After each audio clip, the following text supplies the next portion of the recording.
transcribed. Ladies and gentlemen, the Railroad Hour. And here comes our star-studded show train.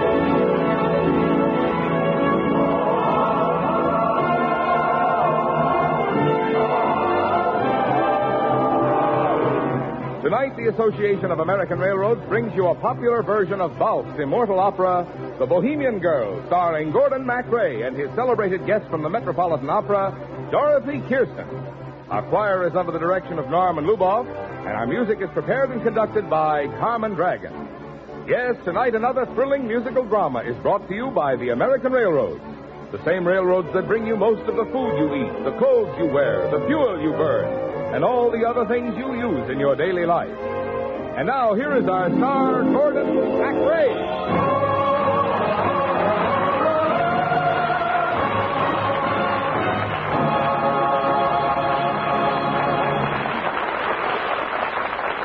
Thank you, Marvin Miller, and good evening, ladies and gentlemen.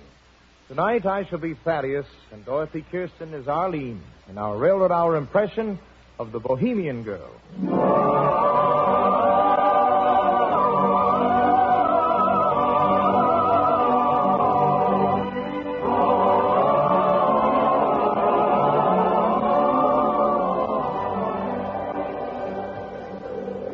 The wind that blows through the pine tops of the Austrian forests also fans the campfires of the wandering gypsies. There are no marble halls in the mountain wilds, and only the boughs of the forest make a roof over our heads. But a man or a woman can be happy serving in the band of the Gypsy King. In a gypsy's life you read the life that all would like to lead. In a gypsy's life you read the life that all would like to lead. Sometimes under roof and sometimes flown where the wild wolf makes his lair, where the wolf makes his lair, where the wolf makes his lair. For he who's no home to call his own will find a home somewhere. For he who's no home to call his own will find a home somewhere. For he's no home to call his own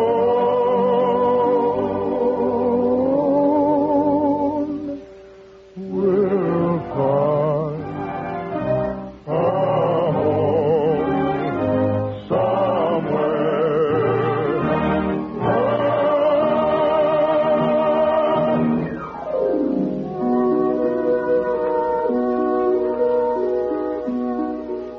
Thaddeus, Yes, my love. do you ever dream? All the time. When I'm with you, Arlene, I dream of everything lovely in the world. And I don't even have to close my eyes. Sometimes this gypsy life we lead seems to be a vision. And the dream I have over and over again and again, my dream seems to be reality. What have you dreamt, my love? Tell me.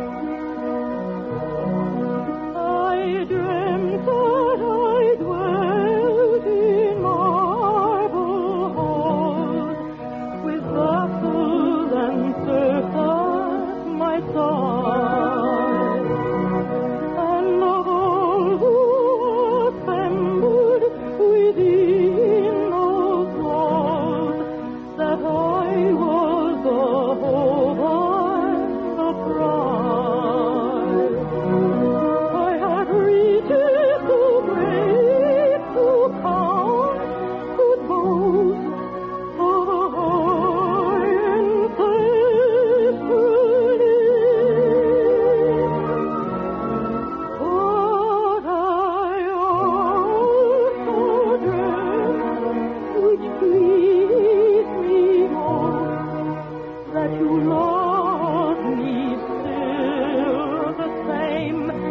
that you love me still, the same that you love me still. Oh, say. And do you love me still? My love is as deep as deepness, bright as brilliance, eternal as eternity. Yet there is a mystery which mars our happiness. Who am I? Where did I come from? Am I worthy of you? Oh, my love, This mark on my arm, I have seen you looking at it many times. And on your face there is a touch of memory, a distant pain. Tell me, Thaddeus, help me solve this mystery. I will tell you. The wound upon thine arm, whose mark through life will be, in saving thee from greater harm, was there transfixed by me. Head on thy gentle head, thy sixth sun had its radiance shed. Oh, wild deer who had lain at bay, pursued by hunters, crossed the way. By slaying him, I rescued thee, and in his death throes agony, thy gentle form by his antler guard, this humble arm to thy home restored. Strange feelings move this breast, it never knew before, and bid me here, implore that you reveal the rest.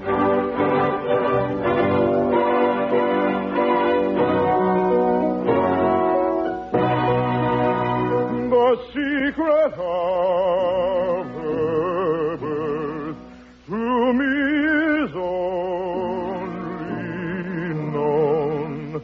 The secret of a life whose worth I prize beyond mine own, beyond mine own.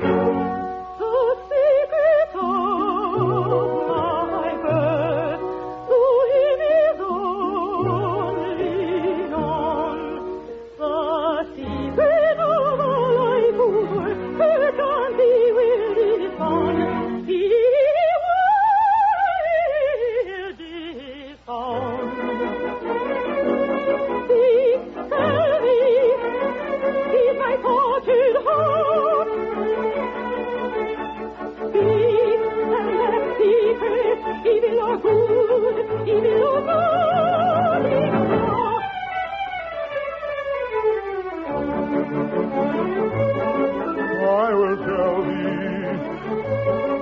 I will tell thee, although I lose thee forever.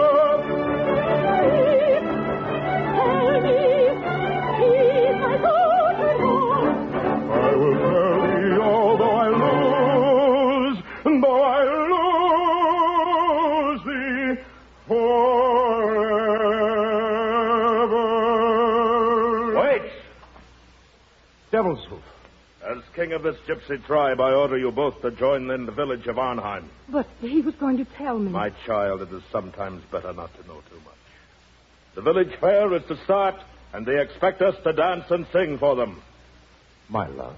Come, take my hand. You have long been betrothed according to the customs of the gypsies. Why not make this fair day your wedding day? I will not force Arlene until she is satisfied in her mind. I owe you my life. And long ago I gave you my love. Take my hand. Or do you not wish a gypsy bride? Arlene. Oh, gypsy bride, and repair to the fair. There were made me dance with the organ stand. Oh, gypsy bride, and repair to the fair. There were made me dance with the organ hours entranced. Come with a gypsy bride, we'll throw the life beside. Life can give nothing beyond one heart, you know will respond. Will visit orphan or buy, the peace content can supply. Will visit orphan or buy, the peace content can supply. And rank in it all cannot bind the calm of a happy mind. And rank in it all cannot bind the calm of a happy mind. Come with a Disney bride and we pay to the fair. We'll only dance till the hours enchant. Come with a Disney bride and we pay to the fair. We'll only dance till the hours enchant. You're all invited to our wedding.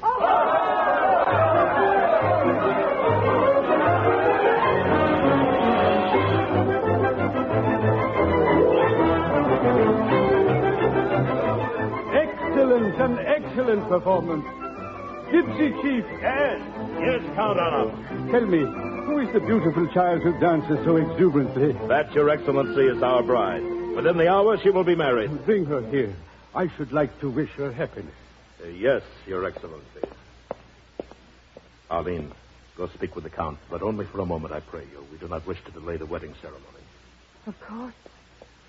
Your Excellency. My child, I wish you much joy in your lifetime. Long ago, I had a daughter. But now the marble halls of my castle are empty, and I am a lonely old man. What happened to her, sire? Stolen from her room many years ago. She was only a child of 6. Sire.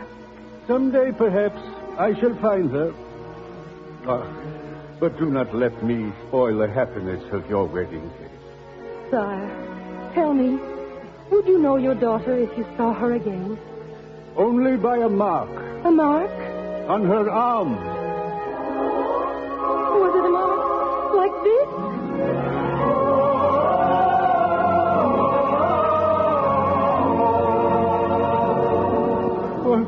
What? My child. My daughter. Oh, Father. It is the man who saved my life many years ago who is to become my husband today. Thaddeus. Where has he gone? Thaddeus! Do not leave me, my child, on the day of our reunion. I must find Thaddeus. Thaddeus! Oh, Thaddeus, where are you going? Into the forest, where gypsies live. You must go where you belong, Arlene. To the marble halls you dreamt about. I cannot go with you. No? But I only ask and hope that you will think of me and remember. Please remember. When other lips and other hearts their tales of love shall tell, in language whose excess imparts the part they feel so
Goodbye, my love. Daddy.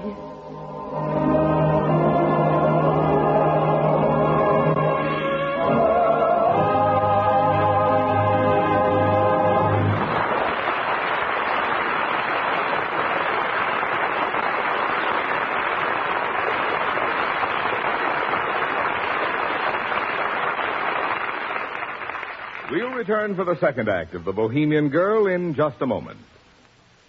If you were asked what it is that makes possible the world's highest standard of living here in the United States, you would find it pretty difficult to single out any one thing that contributes more than any other to the production and distribution of America's vast wealth of goods. For really, it takes a combination of our rich natural resources, our unparalleled agricultural production and industrial capacity, and the freedom of enterprise of our people to turn out all the things we need and use in our daily lives and must have for our defense. And essential to this combination is our continent-wide mass transportation system, whose backbone is the nation's railroads. Day in and day out in all seasons and in all parts of the country, trains are ever rolling, carrying raw materials and finished goods, the products of farm, forest, and mine, of mill and factory. These trains are doing the nation's big transportation job, supplying the basic service that this big country must have. For our railroads produce more intercity freight transportation service than all other forms of transportation combined. And only railroads can do a job like this, and do it with an overall economy in the use of fuel, materials, and manpower, which no other form of transportation offering general services even approaches. Without this basic, all-commodity and low-cost moving job being done by railroads, we could not produce and live as we do.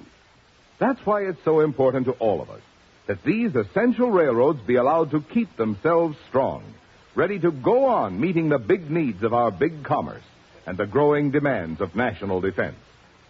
To be able to do this, railroads must be permitted to charge freight rates, which will produce revenues adequate to meet their cost of operation and yield earnings that will attract the capital investment necessary to continue their large-scale program of improving their service for the nation and for you.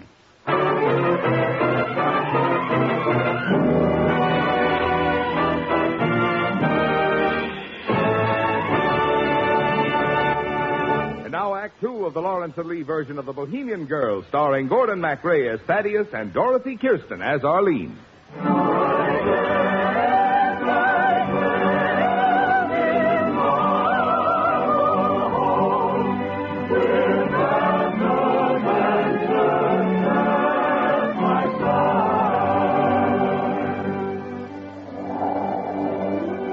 Devil's Hook. How empty the forest is. Go to her. Claim her. I cannot. I am her father's enemy. Listen. Everywhere I turn, I hear her voice.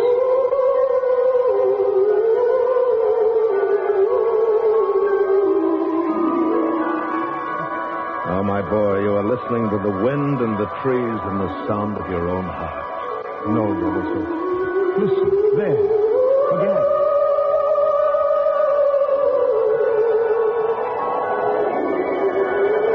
It is only the wind and the sound of memory.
But grief can cause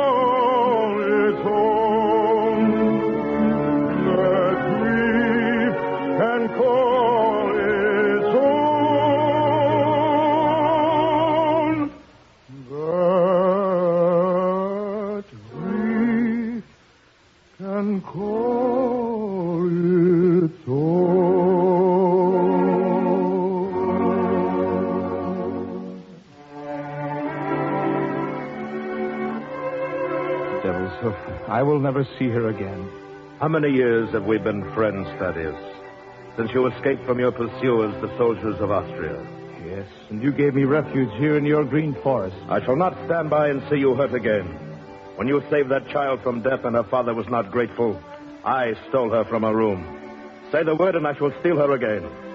Oh, my friend, Arlene is no longer a child. She's a woman now. Her home is within the marble halls of Arnhem Castle. Then go to the castle, stand before them, and fly your banners in the face of your enemy. I will do it, Devilshook. For what good is it to live if you die each minute? I shall go to Arnhem Castle.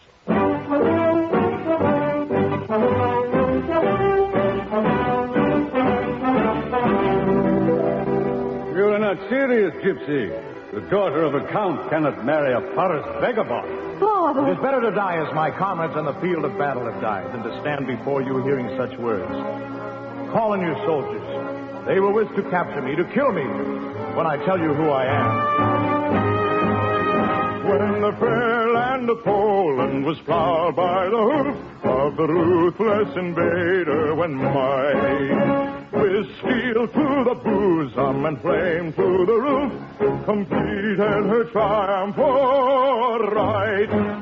In that moment of danger, when freedom invoked all the fearless sons of her pride, in a phalanx as dauntless as freedom yoked, I fought and I fled by her side. My birth is noble, unstained, my crest as is thine own. Let this attest. My birth is noble, unstained, my crest as is thine own, as is thine own. Let this attest.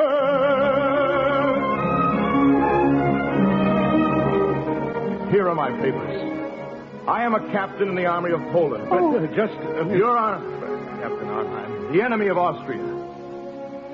In the forests of the gypsies. Your daughter and I were not enemies. My boy, in your gypsy camp, you have not heard the news from the battlefield. The war is over.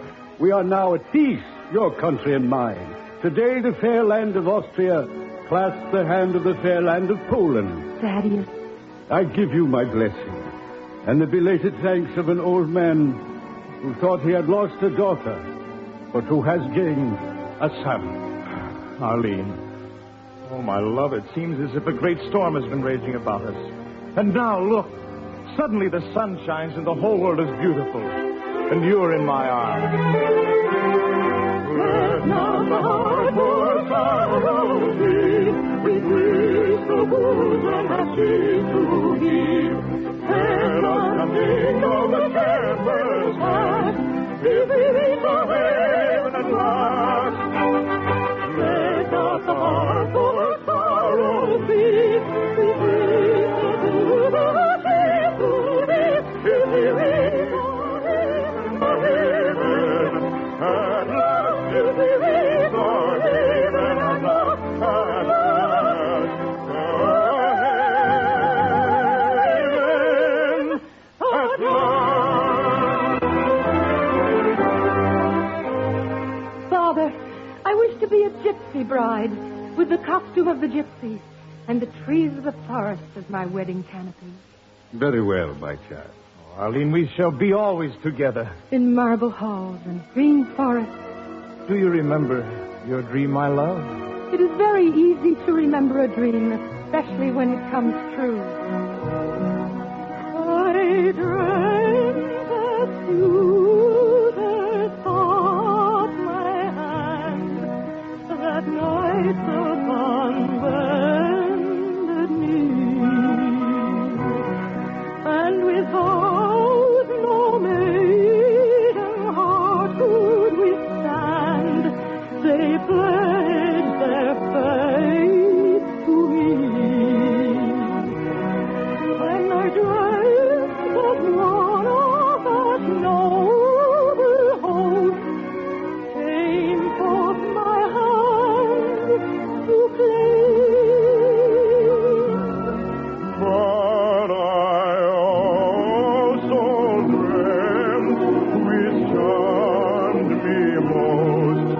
that you love me still, the same that you love me still, the same that you love me still, the same.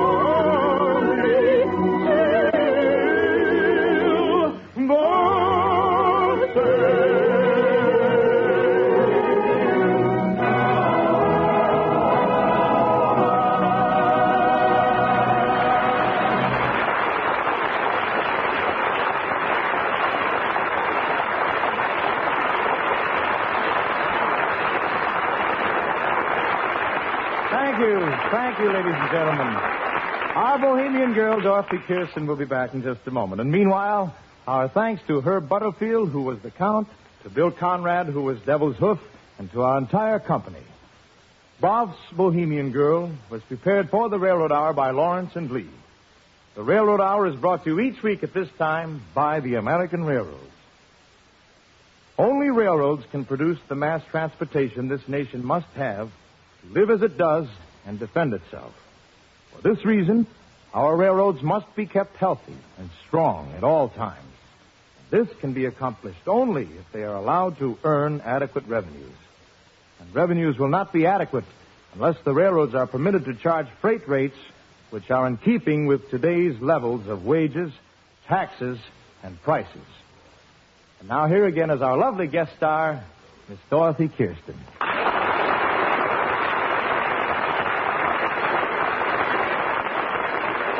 It was a real joy singing with you tonight, Gordon. Well, Dorothy, we ought to do it again sometime, like maybe next week. All right, Gordy. What shall we sing about? More Marble Halls, Dottie, but very different music. You're going to be a princess, and I'm going to be your brother, the prince, in Cole Porter's delightful Jubilee. I can hardly wait to begin the beginning. And not only that, we're going to take a trip to the moon on Gossamer Wings. That sounds like a fabulous night. See you next week, Gordy. All aboard! Well, it looks as though we're ready to pull out, and so until next Monday night, and Cole Porter's Jubilee, this is Gordon MacRae saying good night.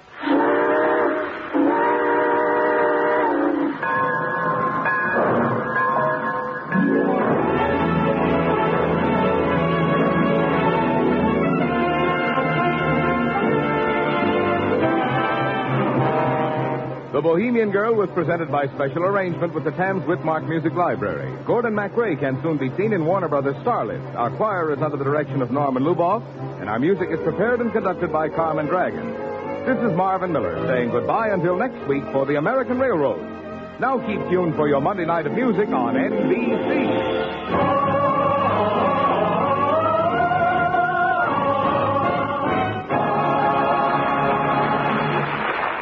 Preceding was transcribed. Next, it's Nelson Eddy on the telephone hour on NBC.